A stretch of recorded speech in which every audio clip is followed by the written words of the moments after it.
ಸರ್ಕಾರಿ ನೌಕರರ ಸಂಘದ ಚುನಾವಣೆಯಲ್ಲಿ ರಾಜ್ಯಾದ್ಯಂತ ಪ್ರಜಾಸತ್ತಾತ್ಮಕ ನೌಕರರ ವೇದಿಕೆಯ ಪದಾಧಿಕಾರಿಗಳು ಮೇಲುಗೈ ಸಾಧಿಸಿದ್ದಾರೆ. ಕಳೆದ 2024ರ ನವೆಂಬರ್ 11ರಂದು ನಡೆದ ಚುನಾವಣೆಯಲ್ಲಿ ಅವಿರೋಧ ಆಯ್ಕೆಯಾದ 54 ತಾಲೂಕುಗಳ ಪದಾಧಿಕಾರಿಗಳಲ್ಲಿ 45 ತಾಲೂಕುಗಳಲ್ಲಿ ಪ್ರಜಾಸತ್ತಾತ್ಮಕ ನೌಕರರ ವೇದಿಕೆಯು ಪದಾಧಿಕಾರಿಗಳು ಆಯ್ಕೆಯಾಗುವ ಮೂಲಕ ನವ್ಯ ಭಾಷ್ಯಕ್ಕೆ ಅಡಿಪಾಯವನ್ನು ಹಾಕಿದ್ದಾರೆ.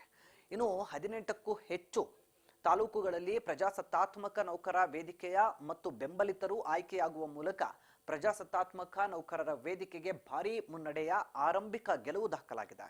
ಪ್ರಾಥಮಿಕ ಪ್ರೌಢ ಶಾಲಾ ಶಿಕ್ಷಕರು, ನೌಕರರು, ಉಪನ್ಯಾಸಕರು, ಕಂದಾಯ ಆರೋಗ್ಯ ಇಲಾಖೆಯ ನೌಕರರು ಹೆಚ್ಚಿನ ಸಂಖ್ಯೆಯಲ್ಲಿ, ಅದರಲ್ಲೂ ಎನ್ಪಿಎಸ್ನವರು ಕೂಡ ಆಯ್ಕೆಯಾಗುವ ಮೂಲಕ ಪ್ರಜಾಸತ್ತಾತ್ಮಕ ನೌಕರರ ವೇದಿಕೆಗೆ ಶಕ್ತಿ ತುಂಬಿದ್ದಾರೆ.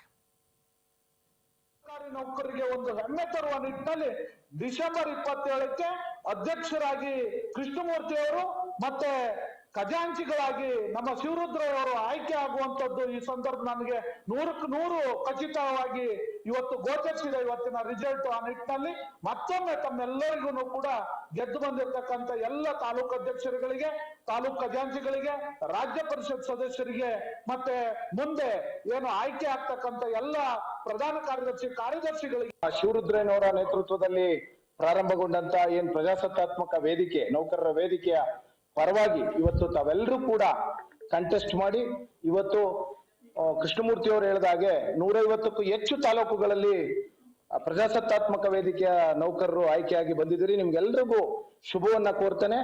ಮತ್ತೆ ಇವತ್ತೇನು ಸರ್ಕಾರಿ ನೌಕರರ ಸಮಸ್ಯೆ